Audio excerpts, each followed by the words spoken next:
This is the Mann House, now a museum. It is the home of Ralph Sandiford Mann, one of the original founders of Mansfield. This house is notoriously haunted. We have found newspaper articles dating back to the 1960s calling this place the Ghost House. So articles almost 60 years old now that refer to this place as the Ghost House. There are stories of workers who were out here on the side of the house just clearing away brush and weeds. They look up, they see a woman dressed all in white looking back at them. They leave, refuse to come back. Some of the volunteers who work here at the museum have reported all sorts of strange things. Christmas ornaments thrown across the room. It's a very strange place. So we are here tonight at this historic landmark to see if we can get a little bit close to solving a few of the mysteries of the Mann House. Before we had even turned the lights off, the oddities of the Mann House began. One of our investigators, Kevin, was doing a routine sweep with an EMF device while RJ and I set up. He was looking for any electrical hotspots that might inadvertently set it off. When checking the closet upstairs, this happened. Hello? Why is this going on? With no electrical outlets or lines around, the meter began to go off. Most bizarrely, it would only go off when no one had their hand near it, something that shouldn't impact the function of the device at all. Why won't you set it off right now? Set it off right now while he's holding it.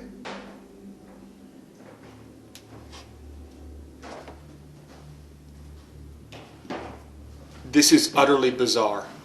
The experience went on for several minutes, always the same. Strong reactions when no one was near it. All right, my turn. Out of my way. And then an abrupt halt if someone placed their hand by the meter. This is a new one for me. Later in the night, we would return to this exact same spot, only to receive zero response this time. Can you make that light up? This debunks the idea that something electrical in the house was causing the reaction, and makes it quite noteworthy. It's weird that we got so much earlier. We're not getting anything at all. Yeah. Nothing's changed. Not all evidence is something you can capture with a camera or a device.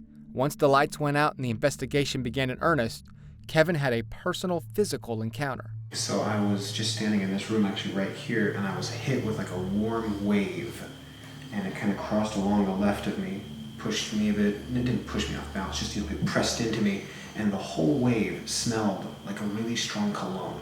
It was like this big round of heat just passed through me. And none of us are wearing cologne. Yeah, none of us are wearing cologne. I went and checked with everyone to make sure, and sure enough, a weird cologne, like a strong, like a spicy cologne hits me.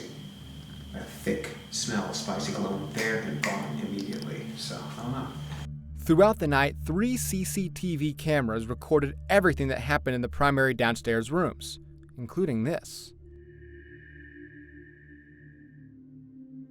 Now, these night vision cameras capture dust particles of all kinds. However, they are dim, translucent, and travel in one direction.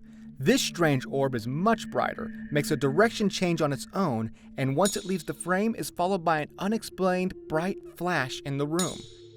It's impossible to state with certainty that this is anything paranormal, but in the over 12 hours of footage between the 3 combined cameras, nothing else of this kind was captured. After this moment, things remained quiet for several hours. Sessions at the old barn turned up nothing creepy. Well, nothing paranormal at least. On our return to the attic, we had no anomalies, physical, audible, or electromagnetic. With our investigation nearing its end, though, for the first time in hours, the EMF device began yielding responses again, this time in the dining room. All right, I'm gonna close it. I'm gonna close it and put it away. Is that good? Light it up yellow if you want to see it again. If you want me to pull it back out, light it up yellow. Oh my gosh, okay. You want to try and draw another picture? I'm going to move it. Okay, that's not bad. You want to draw a picture. I'm going to move it closer to you, okay? Focus everything into one finger, just this index finger. Push. Yeah, focus. Get it in there. Once those responses ended, we packed up and left. What we didn't know was that our investigation wasn't over yet. So over the last few weeks, I've been in here watching all the footage that we shot that night. Everything from the handheld footage to the surveillance cameras we had set up. Found nothing. In hours and hours and hours of footage, Literally found absolutely nothing. On the very last piece of footage that I hadn't watched yet, that was actually shot at the beginning of the evening, before we had anything set up at all, I found something that literally none of us can explain. At this point, we had a camera trained on the rocking chair while we set up the surveillance cams. Kevin was outside back at his car getting more gear. You can hear RJ and I in the next room talking, and then you hear something else. You've been gone for quite some time, all of a sudden. Respect.